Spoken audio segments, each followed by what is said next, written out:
New fallout in the criminal probe into Rudy Giuliani after the feds have raided, famously, his apartment and office. Giuliani has been taking risks, like some other potential defendants we've been covering tonight. He's talking on his radio show every day this week. Giuliani's lawyer reportedly offering to bring him in for questioning 2 months ago. And that's an interesting detail we're going to get into.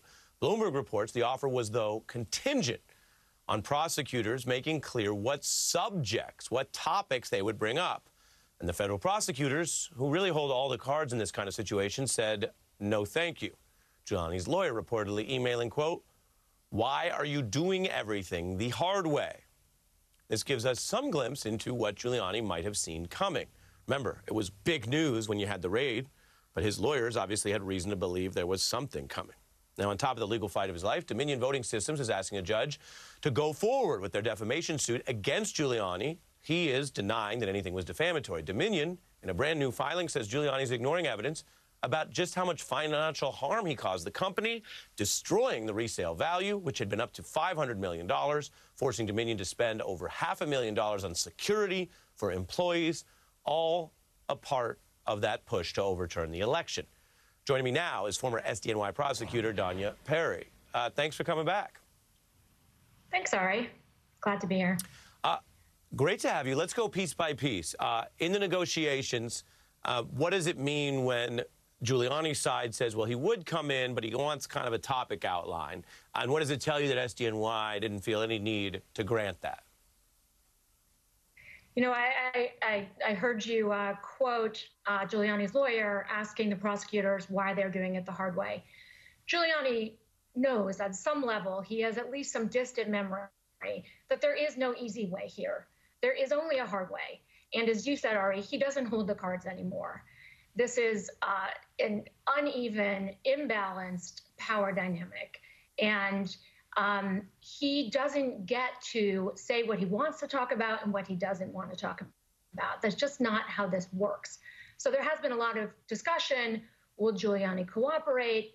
He's not even going to get to there if he can't go in the front door of One St. Andrews Plaza, where he used to preside, and give a full, unvarnished, warts and all account of every unlawful or even shameful thing, everything he's ever done, you know, from the dawn of time until today.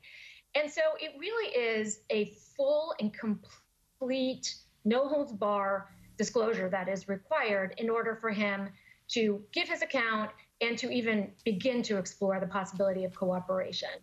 So he could not have been surprised by this reaction from the prosecutors.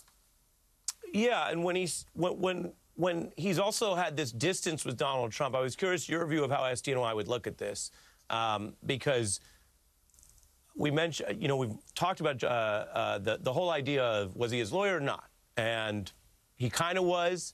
But then he wasn't paid. Then Trump publicly threw him under the bus, said, I didn't direct him to do that. Now, again, that's tricky because Donald Trump lies constantly. There are many days where he lies more than he tells the truth. So the fact that he said that doesn't mean it's true. I want to be clear. But it could be worse for Giuliani, which is what one lawyer, George Conway, says. Let me read this point. What Trump has to fear from Giuliani, quote, Giuliani's admission that he was not conducting foreign policy, but helping Trump personally, is exactly what might make this sort of scheme prosecutable. Is that true in your view? Does SDNY care about those level of distinctions? Or if they have him on more than one thing, that's kind of a lower order issue? I think that's a high level issue. As you and Joyce Vance said earlier in the program, a client who's facing criminal prosecution would be well advised to keep their mouth shut.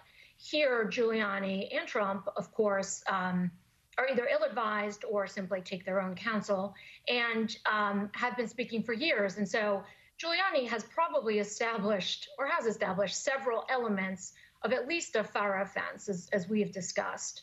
And some of these statements, sure, they've been all over the place. Is he representing Trump or not? That's not the full question at all. He may have been representing Trump, but was he also representing foreign interests? They can both be true, and if they are, he will be guilty of a FARA violation. So that's just one. Yeah, you're talking about foreign lobbying. Correct. Yes. Thank you. And briefly, I get it. I'm almost out of time, but You worked in SDNY. Would they go this hard at a random, non-famous, non-Trump-like person if it was all over just that foreign lobbying violation? I suspect that there's more going on. I think, this is not just a paperwork offense, as some have argued. It goes well beyond that.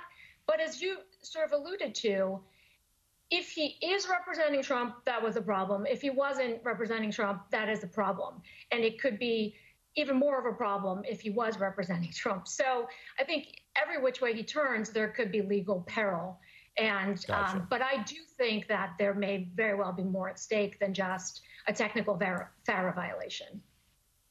That's what I'm wondering. I have the easy part, which is just asking the questions. But the question I ask is this all over foreign lobbying, which is not nothing, or are they going this hard with the searches for this long because they have more than one count on foreign lobbying? We will see. Danya Perry, SDNY veteran, thank you so much. Coming up tonight, we have a lot more on a special...